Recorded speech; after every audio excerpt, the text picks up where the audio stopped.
paz do Senhor, noiva do Cordeiro. Amém. Tem noiva na casa? Glórias a Deus.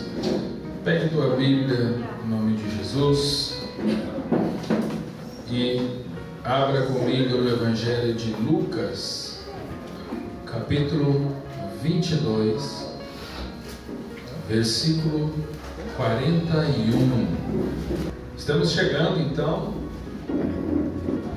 no final de mais uma conferência, onde nós já falamos aqui sobre 3 coisas que nos conectam a Deus, né? Nós já falamos sobre Bíblia, a palavra de Deus. Nós já falamos aqui sobre a pessoa do Espírito Santo, um culto sem luz, né?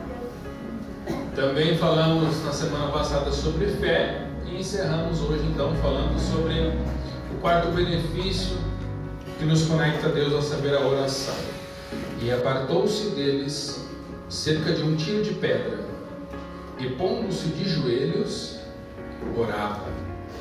Amém? Queridos, o texto aqui fala de um Jesus que se encontra num momento de grande dificuldade no Getsemane, onde ele está a horas de começar a sua tortura, né?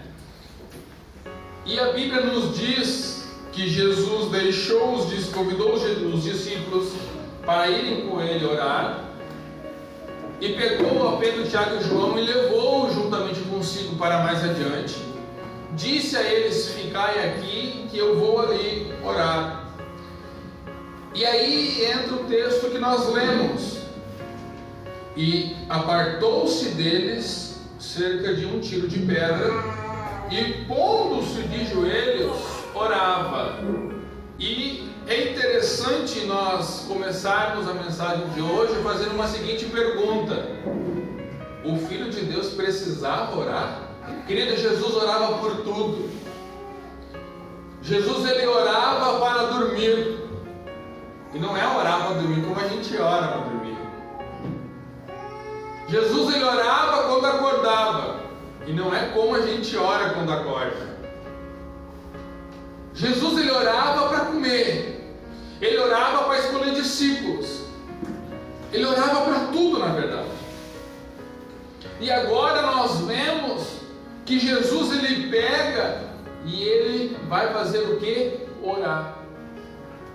Eu fico pensando no seguinte: se tu estás a poucas horas de ser preso, tu sabe que vai ser preso, tu sabe que tu vai passar por uma situação muito difícil, muito complicada. O normal de nós pensarmos como seres humanos é: eu vou aproveitar para dar uma descansadinha. Porque crente faz assim quando vai jejuar, né? Já que eu vou jejuar às 10, até às 10 ele soca a comida até não querer mais. Pelas carinhas tem uns que fazem bem assim, ó, né? E eu calculo que nesse momento um cristão normal faria o quê? Eu vou aproveitar para dormir um pouquinho, porque vai vir luta aí, vai vir 12 horas aí que eu não vou conseguir dormir. Então eu vou aproveitar e vou dormir um pouquinho. Mas o que Jesus faz, queridos? A Bíblia diz que ele vai orar. Ele não escolhe pegar e satisfazer a sua carne, a sua necessidade, aquilo que a sua mente diria algo natural para ele. Ele diz o seguinte: eu vou orar, eu preciso orar, eu preciso estar conectado com o meu Pai. Enquanto Pedro dormia, Jesus intercedia por ele, para que quando ele se convertesse, pudesse confortar a seus irmãos. Pedro dormindo e Jesus orando por ele. Perceba que Jesus sempre estava orando, sempre estava buscando em estar no espírito de oração. 1 Tessalonicenses capítulo 5, versículo 17 vai nos dizer: orai sem cessar. Não significa que a gente deve ficar orando em voz alta, mas significa que a gente deve estar em espírito, constantemente num espírito de oração. Você pode estar assim lavando louça, estudando, você pode estar assim na escola, você pode estar assim em qualquer lugar. A Bíblia diz que nós devemos orar sem cessar e não diz o lugar. Interessante que a Bíblia vai nos falar que Jesus se mantinha conectado com o Pai de todas as formas que nós relatamos aqui. Ele se mantinha conectado com o Pai lendo a Bíblia, ele se mantinha conectado com o Pai, recebendo ali o Espírito Santo quando foi batizado, ele mantinha em contato com o Pai em todos os momentos. A sua adoração na tentação, por exemplo, ele manifesta a fé, a sua conexão com o Pai, dizendo que só adoraria ao Pai dele e não ao diabo. E agora nós vemos Jesus conectado com o Pai pela oração. E ele estava ali agarrado com o Pai, tirando um tempo a sós com o Senhor, no seu lugar secreto. A Bíblia diz que ele se retira um pouco. Sabe, queridos, há momentos na nossa vida que a única coisa que a gente precisa é estar a sós com Deus. Tem um momento na vida, tem um momento durante o dia, tem um momento que a única coisa que a gente precisa é estar a sós com o Senhor. E como é difícil hoje a gente fazer isso. A gente é da geração que Deus mostrou a Daniel, que corria de um lado para o outro. E a nossa mente também está assim, correndo de um lado para o outro. Quantas vezes nós estamos dentro do culto, pensando no que temos que fazer quando chegar em casa, amanhã de manhã, a hora que acordar, e segunda-feira, não sei o que, isso e aquilo. Nós estamos sempre correndo, e quando nós corremos, querido, nós não temos a oportunidade de parar, para estar em espírito de oração com o Senhor. Aonde está o nosso lugar secreto? Aonde está aquele momento que você reserva apenas para o Senhor? Jesus, ele conta certa parábola falando de um amigo importuno. Um homem que faltou algo na casa dele. Esse homem só podia ser crente, porque parece que faltou comida. E ele foi até a casa do amigo pedir para ele um punhado de comida que tinha lhe faltado. E é interessante, porque ele começa a chamar, ele começa a bater. E aquele amigo, ele demora um pouquinho, mas ele se levanta. E aí Jesus diz, olha, é assim que funciona com o Pai. E trazendo aqui para nós agora entender, olha como é interessante, querido. O amigo, ele foi até a casa, e aqui nós temos duas situações interessantes. Primeiro, ele acreditava que o amigo que estava dentro de casa, ainda que parecesse estar dormindo, deitado já, ele se levantaria por aquele que estava batendo a sua porta. É interessante nós entendermos isto, porque Jesus está trazendo uma lição para nós e dizendo, ei, quando vocês forem orar, entendam uma coisa, vocês estão batendo na porta de alguém que certamente vai levantar para atender vocês. Amém. Aleluia. Olha que lindo isso, a certeza de que alguém vai nos receber, a certeza de que Deus vai se levantar. E o outro aspecto é o aspecto da perseverança. Não sei se já aconteceu com você deitado na cama e alguém bater e pedir coisa. Comigo já aconteceu. E aí, tu ouve a voz da pessoa e tu está ali deitado. Daqui a pouco tu abre um olho e a pessoa chama de novo, aí tu abre um olho e meio. E aí tu fica, será? O fulano está chamando essa hora mesmo? E aí tu abre os dois e o fulano continua chamando. E aí tu levanta, né, a primeira coberta. Agora no inverno, depois levanta a segunda. Parece que é movimento cebola, é por casca. Aí você levanta o resto e você se levanta, se coloca sentado na beira da cama, coloca o chinelo para sair.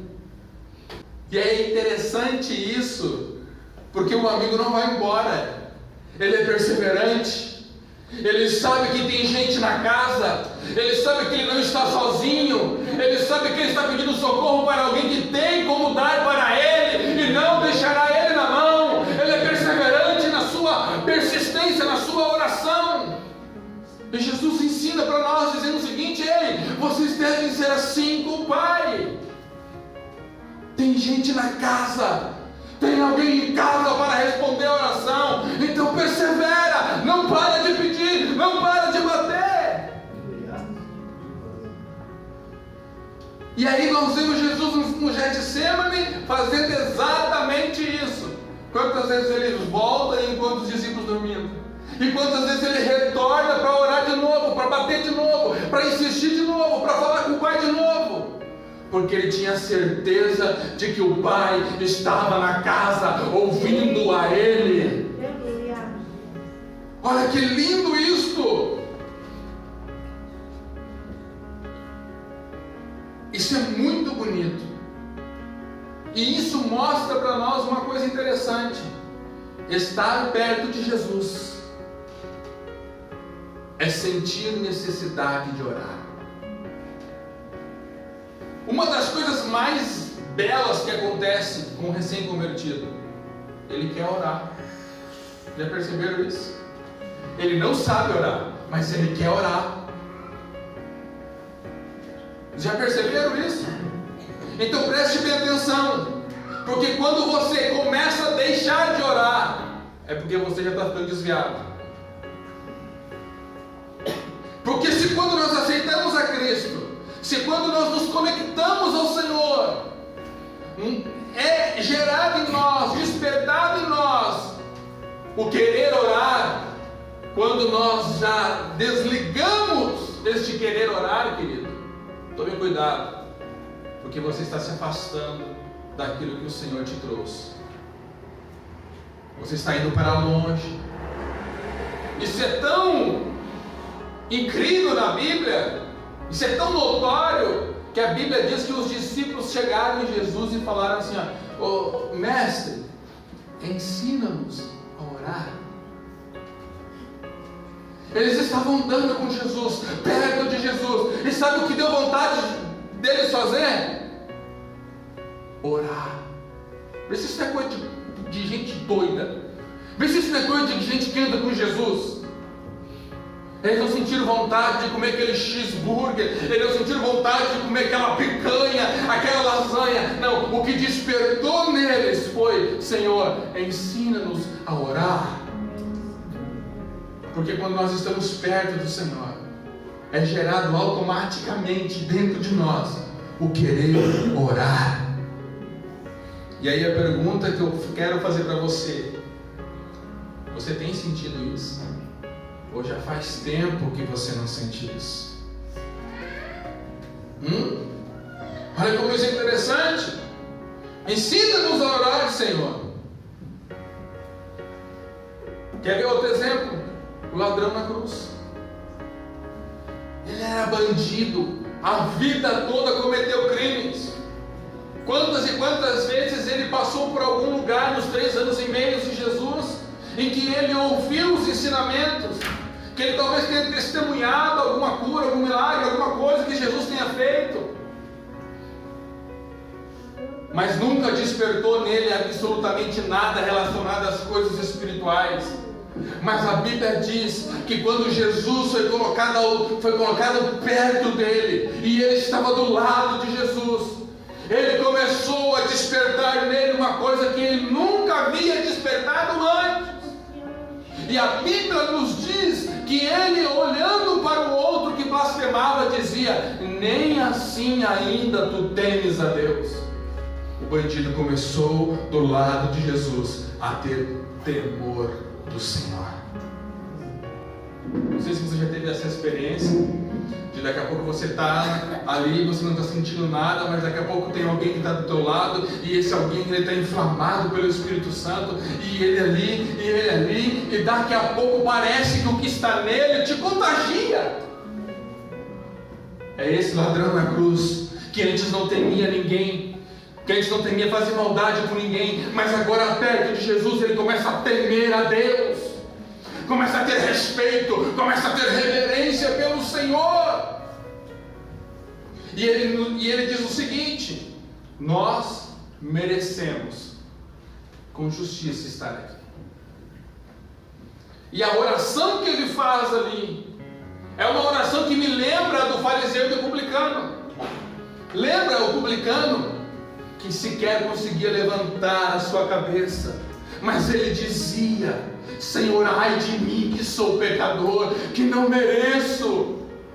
Vê se não parece uma oração parecida, vê se não é uma oração muito semelhante.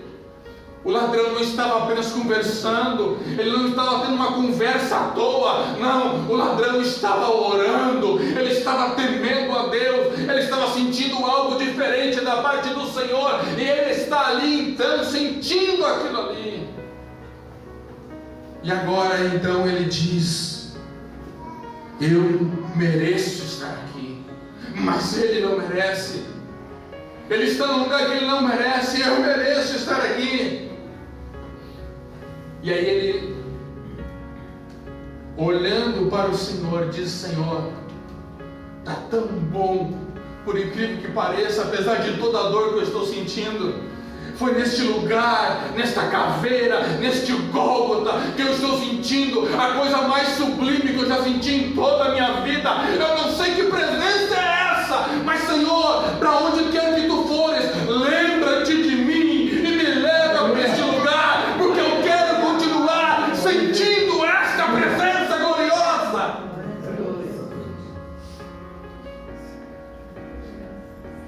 Um dia eu estava na barbearia, varrendo o cabelo, recente acordado, e passa um pé de santo na porta da barbearia. Ele volta, entra na barbearia e ele diz assim para mim: o que é que tu tem? Eu digo: como assim? Eu digo: o que é que tu tem? Me diz. Eu digo: não estou entendendo.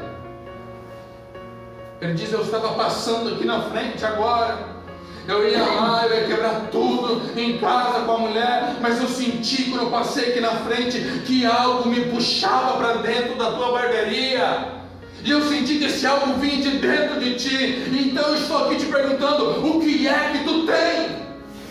E aí eu entendi tudo, disse assim: eu tenho o que o Senhor não tem, eu tenho a presença do Espírito Santo de Deus. E ali nós começamos a falar sobre o reino. Querido, é interessante, é muito interessante que estar perto de Jesus gera em nós coisas que não geraria se nós estivéssemos longe dele. E a pergunta que eu faço para você nesta noite é a seguinte: tem despertado algo diferente dentro de ti? Ou você está só na rotina de cristão? O ladrão na cruz, ele se encontra no pior momento da vida dele, mas é no pior momento que acontece a melhor coisa na vida dele. Só Deus para fazer uma coisa dessa, só o Senhor para fazer uma coisa dessa. Aquele ladrão estava dizendo: Senhor, leva-me para um lugar secreto para estar contigo no teu reino. Olha que coisa mais linda. Não à toa Jesus em Mateus capítulo 6 ele diz: entra no teu quarto, fecha a porta e ora a teu pai que está em secreto. Não à toa Naamã, quando ele é curado, ele vai até o profeta e diz assim: ó, por favor, me dê um pedaço de terra para que eu possa levar para a Síria. Para quem que tu quer? Para que quando eu for orar ao Deus de Israel, eu possa dobrar os meus joelhos na terra de Israel. O que ele estava querendo? Um lugar secreto, um quarto, um lugar em que ele pudesse estar para sentir a presença do Deus de Israel. Um lugar a sós. Querido, você tem um lugar a sós? Você tem um momento a sós? Como está o teu lugar secreto?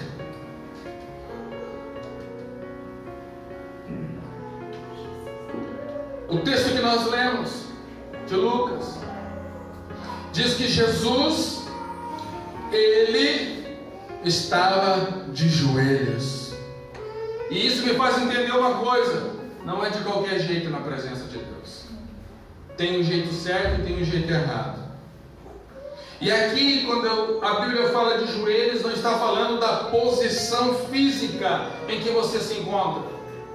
Porque a questão não é se você está sentado, se você está de pé. A questão não é essa. A questão é como você está aqui dentro. A posição que você está aqui dentro para falar com Deus. A Bíblia diz que Deus falou com um homem, rei Ezequias. Ele estava deitado. Nada tem a ver com estar de joelhos. Deus já falou comigo, eu estamos sentados.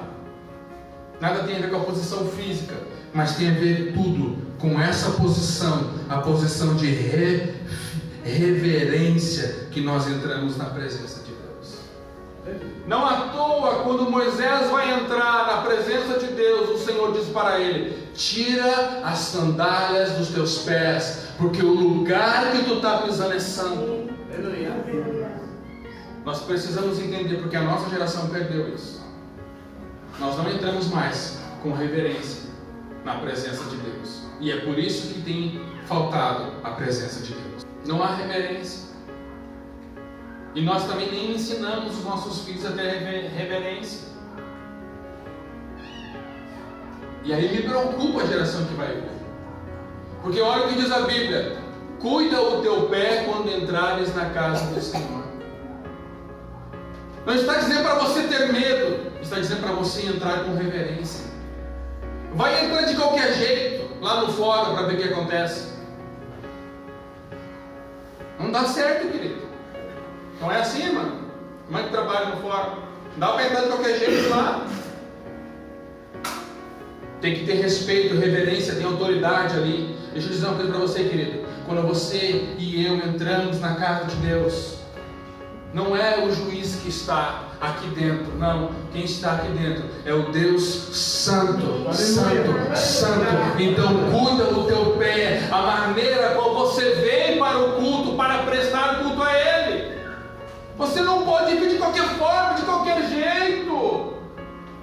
Ah, vou lá hoje.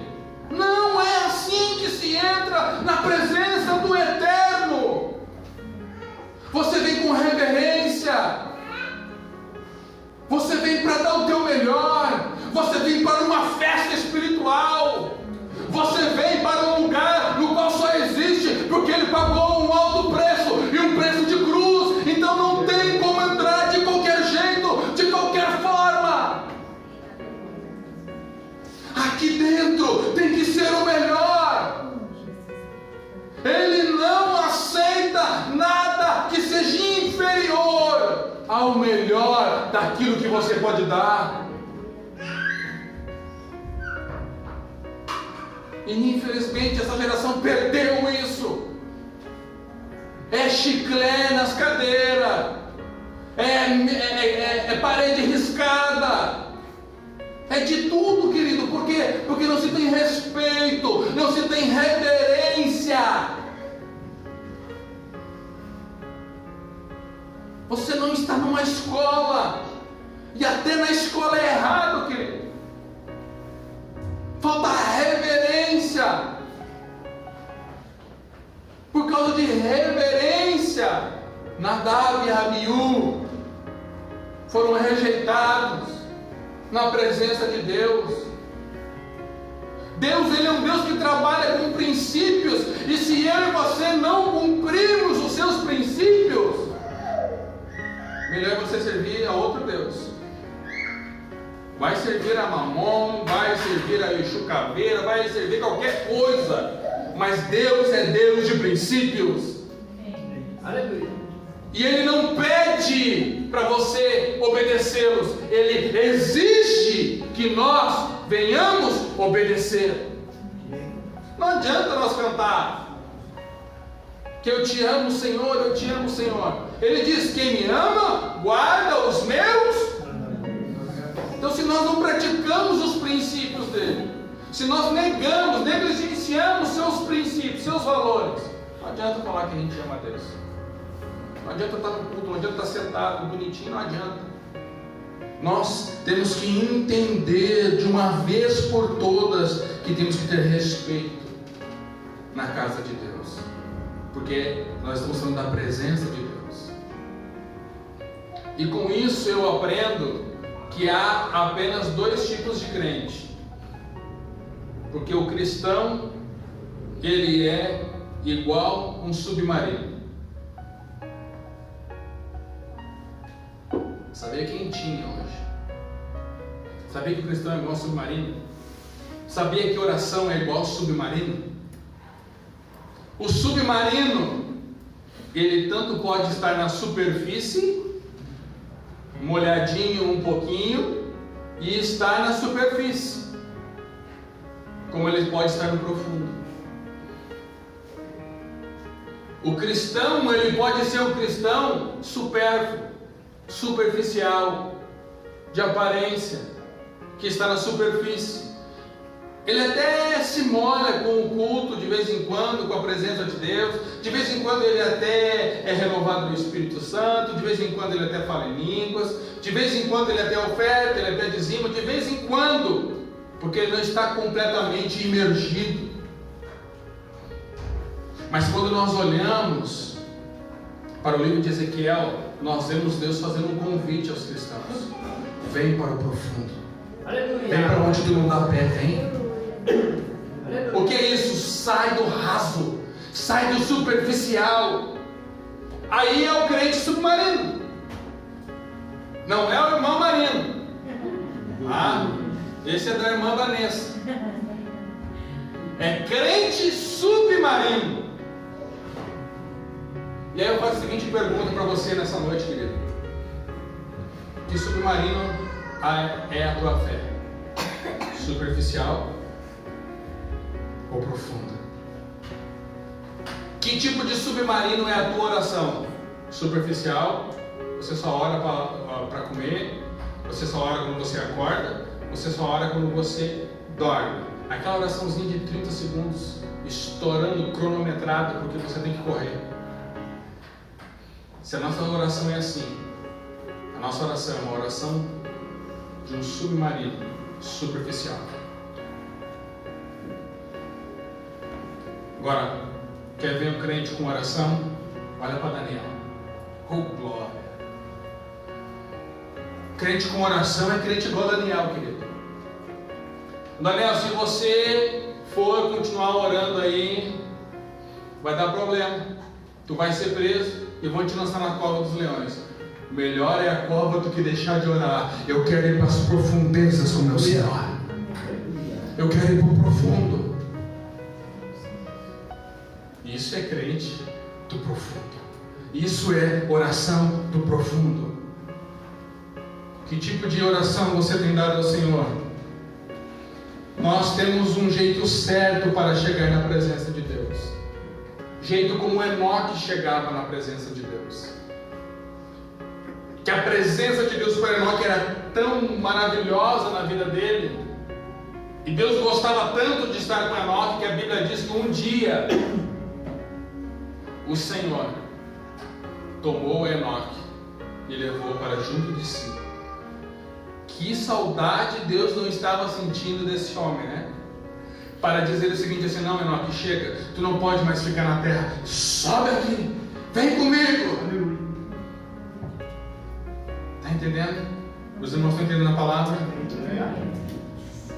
Tem que ser do jeito certo, querido, para entrar na casa de Deus. Olha o que diz a Bíblia em João 11:41, que Jesus nos ensina. Quando ele vai orar: Pai, eu sei que sempre me ouve. Primeira característica, querido, nós temos que entender aqui: é que entrar na presença de Deus em oração é ter a certeza absoluta que Ele sempre nos ouve. Se nós entrarmos não sabendo, não tendo confiança de que Ele nos ouve, você nem entrou. A oração vai no teto e ela vai voltar. Mas tem muita gente assim, que ora a esmo, de qualquer jeito, de qualquer forma. Mas não é assim que Jesus nos ensina. Outra característica que nós temos que entender aqui, Provérbios 15:29. Deus não ouve a oração do ímpio, apenas a do justo. Olha que interessante isso. Se eu estou agindo como um ímpio, Jesus diz, a Bíblia diz, que Ele não vai ouvir a minha oração. Ou seja, quando o Senhor olha para mim, Ele espera mudança. E se Ele não ver mudança, Ele não vai ouvir a minha oração. Quer outro exemplo disso? 1 Pedro vai nos dizer que se o marido estiver brigado com a esposa, o que acontece? A oração dele não é respondida. Porque quebrou princípios. Ou seja, não pode se chegar na presença de Deus para orar de qualquer forma, de qualquer jeito. Tem que haver mudança. Olha o que diz Salmos 66:18. Se eu atender a iniquidade do meu coração, o Senhor não me ouvirá. Se você atender a iniquidade do teu coração, se você viver uma vida da qual você quer segundo o teu coração, você vai viver uma vida iníqua, de pecado, porque enganoso é o coração do homem. E aí, se nós atendermos os desejos do nosso coração, a Bíblia diz que Deus então não te ouvirá. Ou seja, Deus exige que aquele que chegue na presença dEle tenha uma vida com Ele, conheça Ele. Aí você pode achar isso um absurdo, mas é a Bíblia que está dizendo isso, não sou eu. Deixa eu te fazer uma pergunta, querido. Por um acaso você levanta de madrugada da tua casa para atender um chamado de uma pessoa que você não conhece? Não. Então, querido, como você espera que Deus atenda o teu chamado? Está entendendo a palavra? Amém. Então vamos adiante. Deus exige uma vida de fé, de conexão pela fé, de fidelidade, como nós aprendemos aqui. Isaías capítulo 1, versículo 15 e 16 vai nos dizer o seguinte: vocês multiplicam as orações de vocês, mas eu não ouço, porque vocês estão com a mão com sangue. Purifiquem-se e afastem de vós essa maldade. As pessoas têm uma axiologia, que hoje todo mundo é teólogo, né? Bota ali no YouTube, todo mundo quer falar de Deus, não sabe nada, não tem vida com Deus, não congrega em lugar nenhum, mas é tudo teólogo. Oh, glória! É incrível. Aí a Bíblia nos ensina que Deus não ouve a oração de qualquer pessoa, que Deus não vai ouvir a oração daquele que está em iniquidade, daquele que está ali naquela situação, a menos que ele se arrependa dos seus atos e se converta. E aí, querido, eu vou te fazer uma pergunta. Uma pessoa nesse quadro, com essas características, ela vem na frente do altar para pedir oração ao pastor ou quem quer que seja. Adianta orar por essa pessoa? Vai adiantar orar por ela se ela não consertou o seu altar, se ela está com a mão suja, se ela está vivendo como um ímpio, se ela está vivendo na sua iniquidade, se ela não muda os seus atos, conforme nós lemos aqui? Se Deus não ouve a oração por causa do estado espiritual que ela se encontra, porque ela não quer mudar. O texto aqui não fala de quem se arrepende. O ladrão da cruz é um exemplo de quem viveu uma vida perversa, mas se arrependeu, e aí Deus ouviu a oração. Aqui é um quadro de uma pessoa que continua no seu erro, que não quer mudar. Nós temos o exemplo do outro ladrão da cruz. Jesus falou com o outro ladrão? Não. Jesus prometeu alguma coisa para o outro ladrão? Não. Só prometeu para aquele. Por quê? Porque aquele queria mudança, aquele tinha arrependimento. Agora o outro, Jesus nem deu bola para ele. Sabe por quê? Porque aquele que está na iniquidade, o Senhor não ouve a sua oração. Aí eu vou perguntar de novo. Uma pessoa com essas características, que no final do culto vem aqui, está vivendo uma vida de pecado, sabe que tem que mudar, mas não muda, continua vivendo no erro, adianta orar por ela? Aí me ajuda, irmão Jefferson, faz favor. Adianta orar por ela? Não? Então por que pede oração? Querido, oração não é algo místico que você chega aqui e... Não. Oração é comunhão com Deus. É diálogo, é conversa. Se você não tem comunhão, você não tem intimidade, porque os teus pecados te afastam de Deus. Querido, não adianta as pessoas orarem por ti, você está afastado. O que você tem que fazer simplesmente é se converter. Você tem que se converter. Aí o que entra? Aí entra o pastor para interceder. Aí o pastor intercede, mas intercede em casa. Jesus, mostra para o fulano, mostra para o ciclano, ajuda ele a se converter, Senhor. Ajuda ela, Deus amado, a tomar uma posição diante da tua presença. É o que Samuel diz quando o povo escolhe um rei. Samuel diz o seguinte: olha, longe de mim eu pecar contra Deus, não orando por vocês. Ele sai como primeira instância da oração e ele fica na intercessão. É um outro nível de oração. Não é mais aquela oração na imposição de mãos, porque aquela não vai adiantar. Aquela precisa uma mudança na vida de fidelidade e comunhão que ela tem com o Senhor e que ela não desenvolve, porque ela não consegue largar os seus pecados. E aí, querido, não adianta você colocar a mão e orar, porque ela está tomando uma decisão de simplesmente não comungar com Deus, não se relacionar com Deus. Adiantava Oséias buscar a Gomer, se a Gomer estava sempre voltando para o prostíbulo? Não.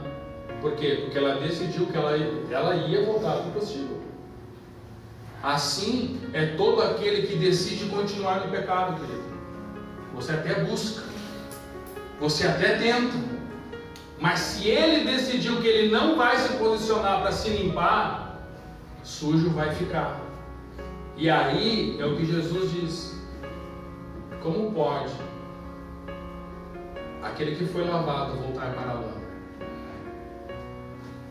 Mas tudo isso é o que? Tudo isso impede a oração na vida da pessoa. Tudo isso impede a bênção na vida da pessoa. Porque olha só o que vai dizer 2 Crônicas, capítulo 7, versículo 14. Todo mundo conhece. Se o meu povo, que se chama pelo meu nome, se humilhar, buscar a minha face, orar e se converter, aí então eu ouvirei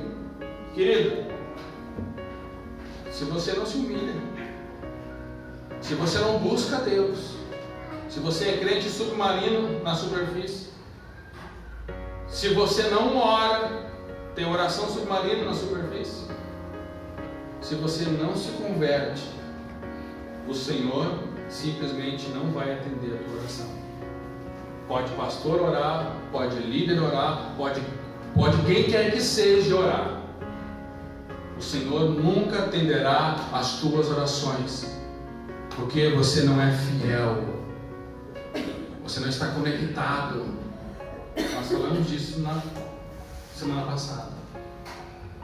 Você não tem que estar conectado a Deus em uma instância, conectado apenas no Espírito, não. Você tem que estar conectado em tudo.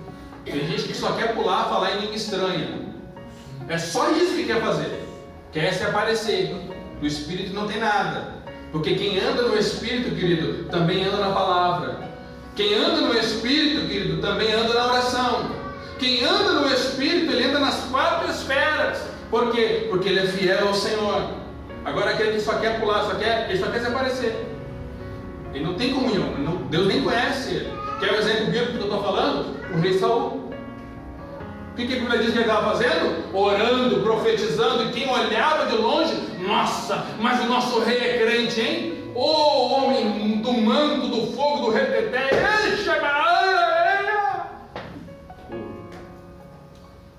Não, tem gente que só é conectada com Deus se fizer assim, e acha que está cheio do fogo do Espírito. Querido, vai se converter. Se você não estiver conectado na palavra, não vem dizer que o Espírito Santo vem, que o Espírito Santo não vem. Porque a Bíblia me ensina isso. A palavra de Deus me orienta nisso. Aí a Bíblia vai nos dizer que Jesus, ele foi para um lugar secreto, um tiro de pedra, se ajoelhou, fala de reverência. E terceira coisa, e a Bíblia diz que ele orava. E agora nós vamos fazer oração. O que ele orava? Se possível for, passa de mim este cálice. Olha como é interessante a oração de Jesus. Jesus estava no momento mais difícil da sua vida. Um momento tão difícil que ele fez essa oração. Se possível for, passa de mim este cálice. Mas sabe o que me chama a atenção na oração de Jesus? É que embora ele estivesse num período caótico da sua existência, a tal ponto de suar gotas de sangue, mesmo assim abalado emocionalmente, se sentindo sozinho, porque os discípulos que ele chamou para junto estavam dormindo, mesmo assim, Jesus ele olhava para o Pai e sabia que o Pai tinha tudo no controle das mãos. Senhor, Pai, se possível, ou seja, eu sei que Tu podes, se quiseres, contudo não seja feita a minha vontade, mas a Tua vontade. Aleluia.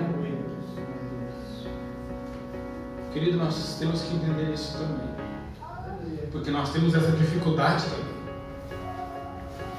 A coisa foge do nosso controle e a gente pensa que fugir do controle de Deus. A gente não dá conta do que está acontecendo e a gente acha que Deus também não dará conta. Por quê? Porque a minha comunhão com Deus é tão rasa, é tão superficial, que eu não conheço o Deus do profundo.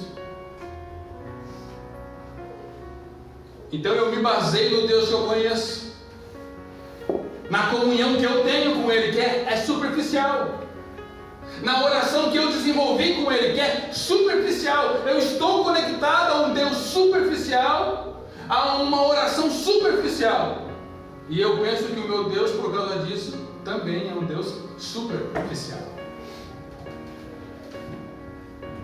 Mas Jesus ele olha para o Pai e ele diz: Pai, eu sei que tudo está nas Tuas mãos, Tu tens o controle de todas as coisas.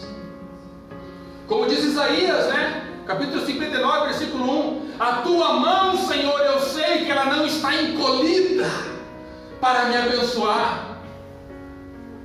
É aquela questão do amigo, que nós falamos no começo. Ele vai casa tendo a certeza de que o amigo vai estender a mão para ajudar. Senhor, eu sei que a tua mão não está encolhida para me abençoar. Jesus, ele não vai buscar aonde ele não poderia encontrar, querido. É como o rei Ezequias, ele vai na presença de Deus e diz o seguinte: Senhor, Senaqueribe tem um exército muito maior, eu não tenho forças militares para combater ele, mas Senhor, todas as nações que ele invadiu tinham os seus deuses que não eram deuses, eram deuses superficiais, mas aqui é a tua terra, ó Deus de Israel. Portanto, Senhor, quando ele fala que vai invadir esta terra e dizer que ele vai pegar o Deus desta terra e fazer miséria, Senhor, atenta para o teu servo. Aí o Senhor manda o profeta voltar, entra ali na presença do rei e diz: não foi contra ti que ele disse, ele falou contra mim, e eu vou fazer ele voltar, vou botar um freio no nariz dele e vou fazer ele voltar. Por quê? Porque o nosso Senhor, o nosso Deus não é limitado, não é Deus superficial. Ele tem o controle de todas as coisas, ainda que todas as coisas não estejam no controle das nossas mãos. Jesus, naquela situação no Getsemane, ele vai e volta para os discípulos e daqui a pouco ele volta a orar de novo. Por quê? Porque apesar daquele lugar ser o lugar onde ele estava suando gotas de sangue, era naquele lugar que tinha a resposta. Era naquele lugar, era naquele quarto, era naquele lugar secreto. E nós, como cristãos, temos que entender uma coisa. Temos que entender o que o apóstolo Pedro disse: para onde iremos nós? No momento da luta, do problema, da grande dificuldade, querido, para onde é que você vai? Não é do alto que nós procuramos ajuda? E no momento da bênção, no momento que está tudo certinho, no momento da saúde, da fartura, para onde é que você vai? Para o mesmo lugar, cultuar ao Senhor, fazer uma festa ao Senhor, porque para onde iremos nós, independente da situação, o nosso lugar sempre será o mesmo, aos pés do Senhor, buscando ter comunhão com o Senhor. É assim que é assim que Jesus nos ensina, mas não é assim que nós fazemos, porque marca o coração quantos vêm? Não é o que nós fazemos. Um dos ministérios mais difíceis, se não o mais difícil, querido, de tu levantar é o da oração.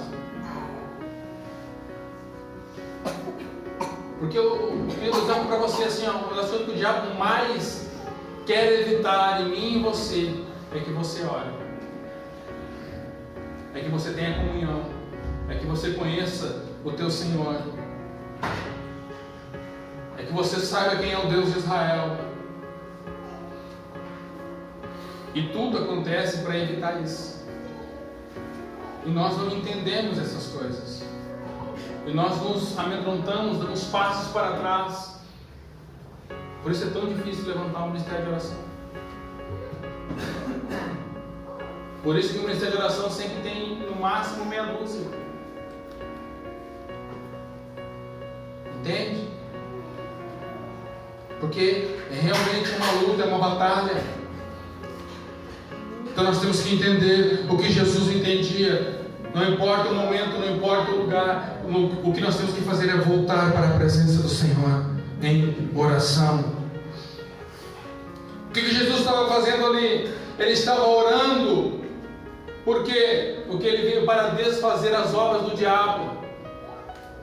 Jesus não veio na terra para passear, para brincar, para fazer-se de pastor, para brincar de igreja, para montar uma religião. Não!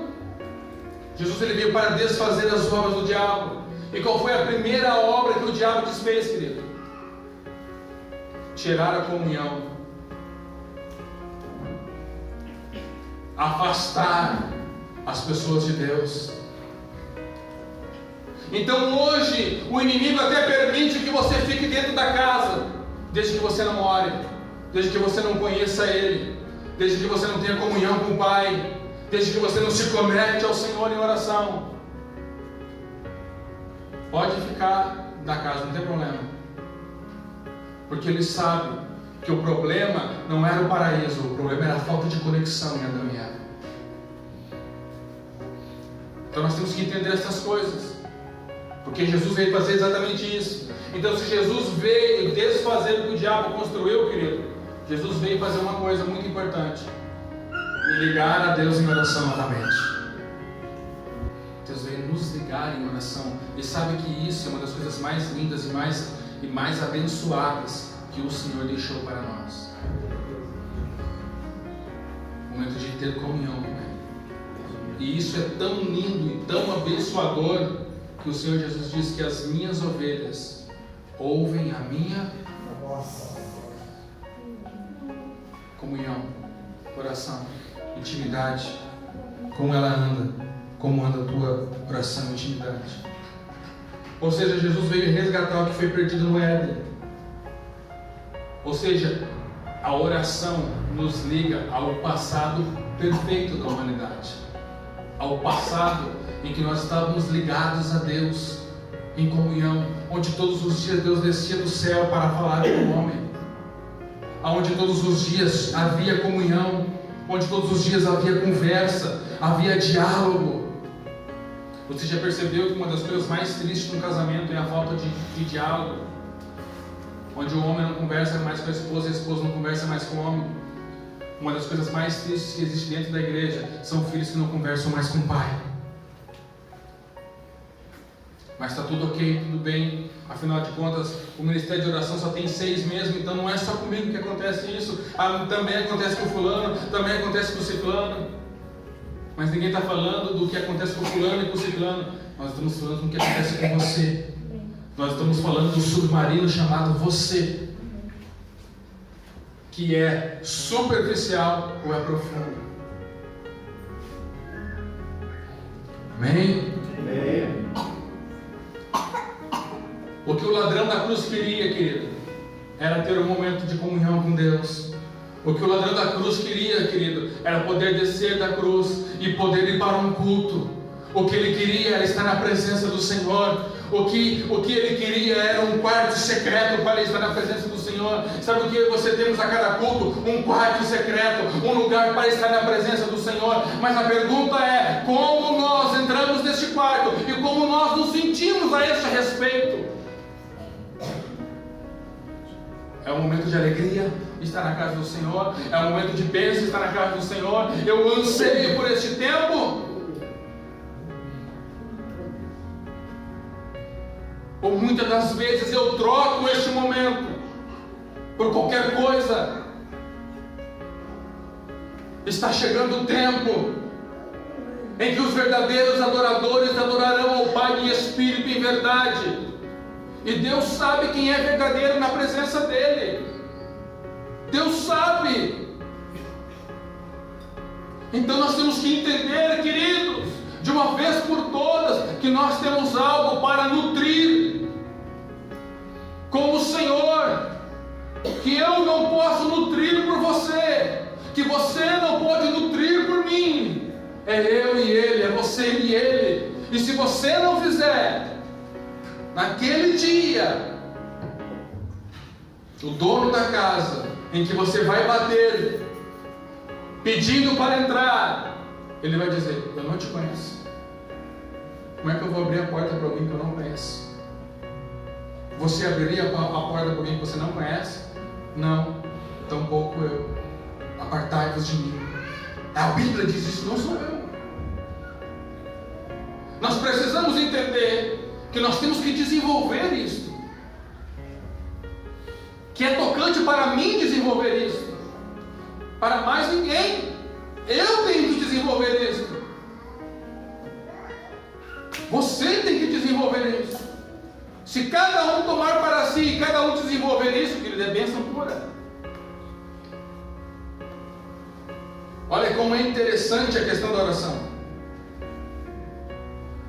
O louvor pode passar? Olha como é interessante a questão da oração.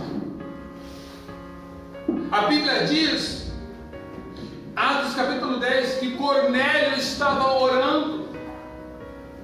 E Cornélio também era fiel. Mas não bastava essas duas conexões que ele tinha com o Pai. O Senhor mostra para Cornélio: vai e procura Pedro, que ele vai vir até a tua casa. E ele vai te dizer o que deve fazer.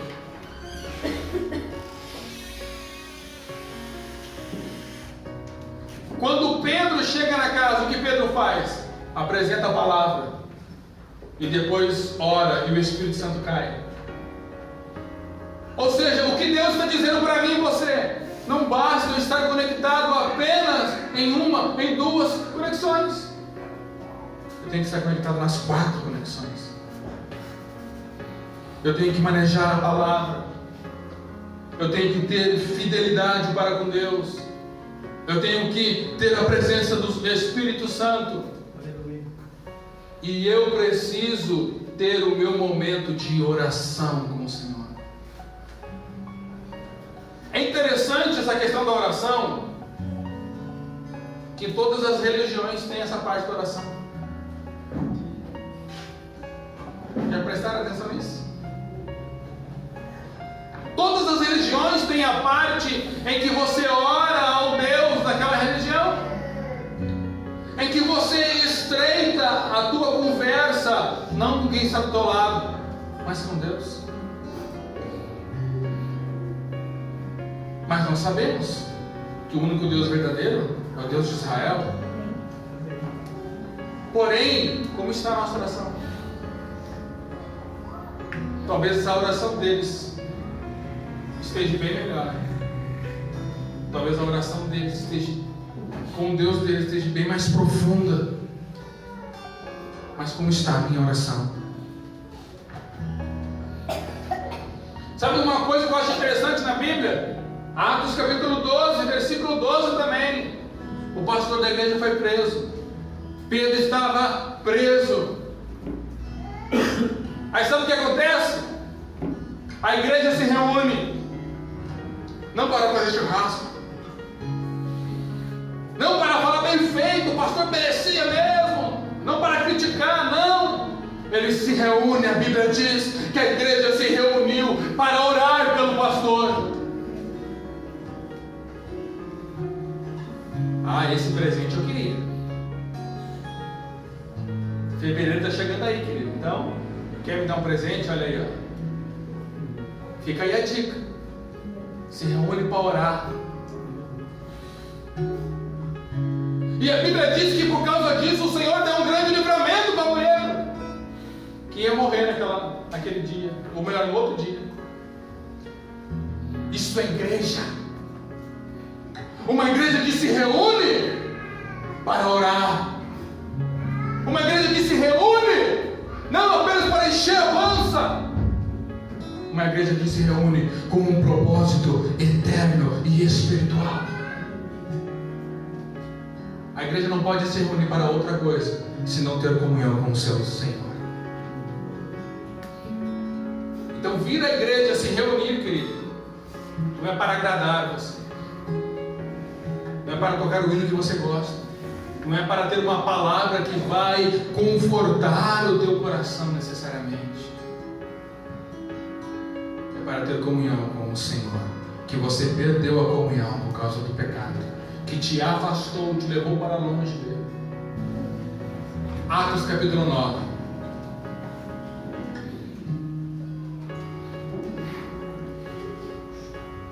Um homem perseguidor da igreja está indo para matar cristãos.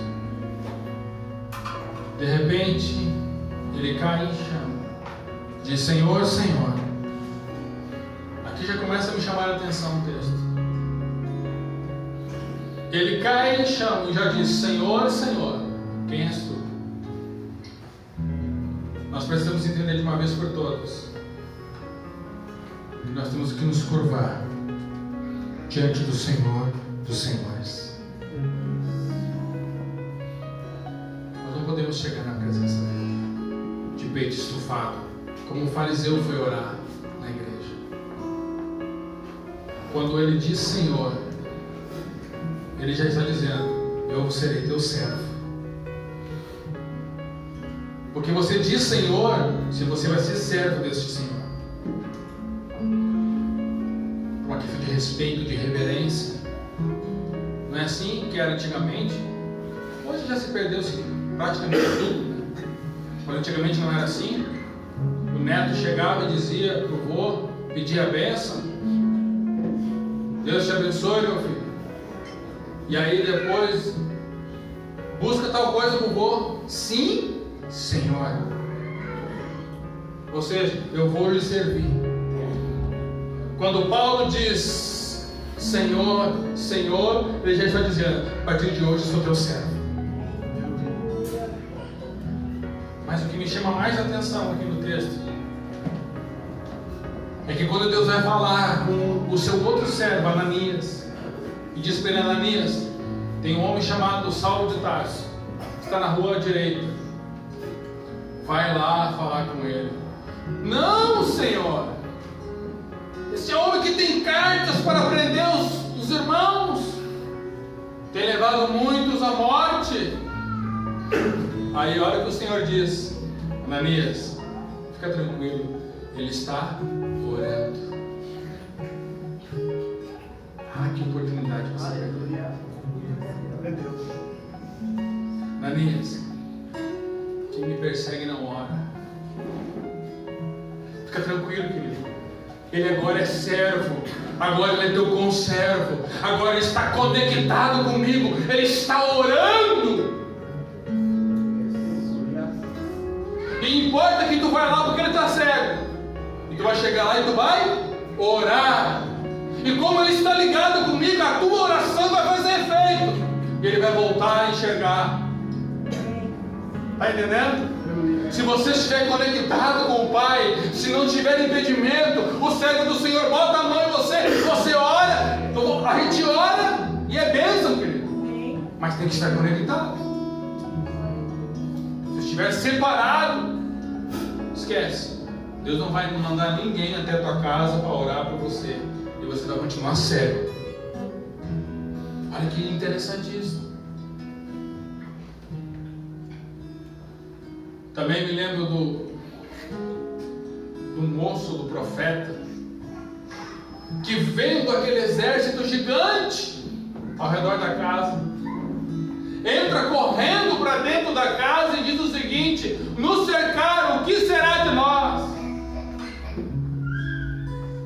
E o profeta diz o seguinte: fica tranquilo, maiores que estão conosco. Eu imagino ele indo na janela, dando uma olhadinha, e volta para o profeta e diz: não tem ninguém, profeta, só nós dois aqui. Aí o profeta ora: Senhor, abre os olhos do moço.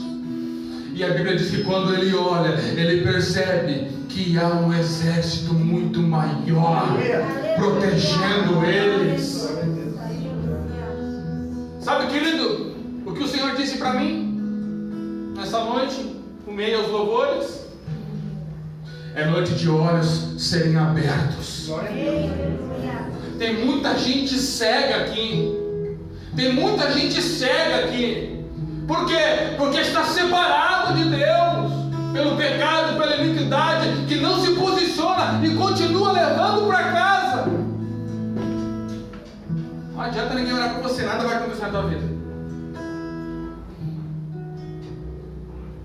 Isso é Bíblia, estou ensinando a Bíblia. Não gostar, não tem problema, a porta está lá.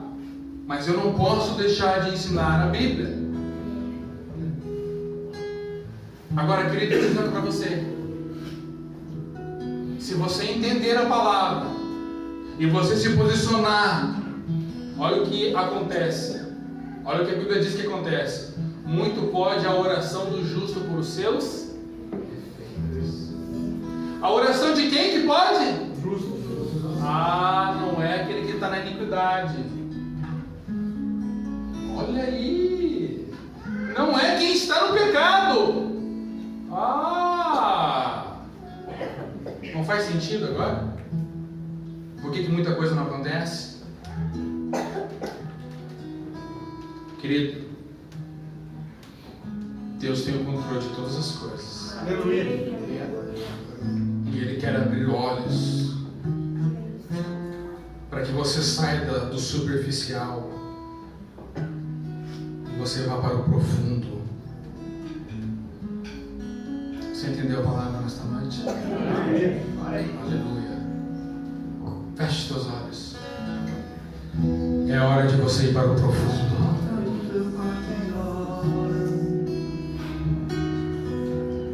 Entra no teu secreto. Teu coração, o teu secreto neste lugar agora. Fecha a porta do teu quarto e ora.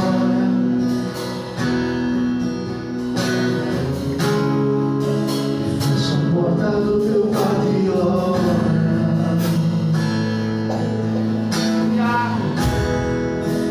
Revelar os meus mistérios como ninguém revelou. Vou enxugar as tuas lágrimas como ninguém enxugou. Vou revelar os meus mistérios como ninguém revelou. Vou enxugar as tuas lágrimas como ninguém enxugou. Falo contigo nas horas amargas, falo contigo sobre o teu amor, falo contigo nas horas de angústia, sou teu pastor. Falo contigo nas horas amargas, falo contigo sobre o teu amor, falo contigo nas horas de angústia, sou teu pastor. Eu sou teu Deus, eu te ouvi, eu te visitei, chamei pelo teu nome lá no meio do deserto, no meu lugar secreto. Aleluia! Eu sou teu Deus, eu te ouvi, eu te visitei, chamei pelo teu nome lá no meio do deserto, no meu lugar secreto.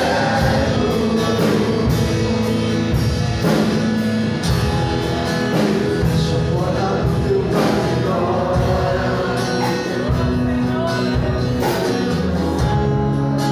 Fecha a porta do teu quarto e ora. Isso. Fecha a porta, é você e o Senhor agora. Fecha a porta do teu quarto e ora.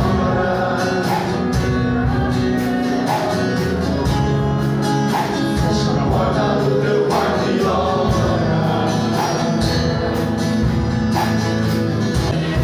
Senhor, nesta hora, Deus amado, eu quero orar pela tua igreja. Quero apresentar, Senhor, a vida de cada um. E eu quero orar, Deus amado, pela vida de cada um neste momento, Senhor. A oração do teu servo Abacuque. Aviva a tua obra, Senhor. Aviva esta obra, Senhor. Aviva, Senhor, o teu povo. Conecta a vida de cada um em tua presença, na oração, na palavra, pela palavra, Senhor, o teu Espírito, Pai querido, pela fé, pela fidelidade, pela prática do cristianismo. Senhor, viva a tua obra. Quando as pessoas estão desconectadas, quando as pessoas, Senhor, estão vivendo uma vida vazia,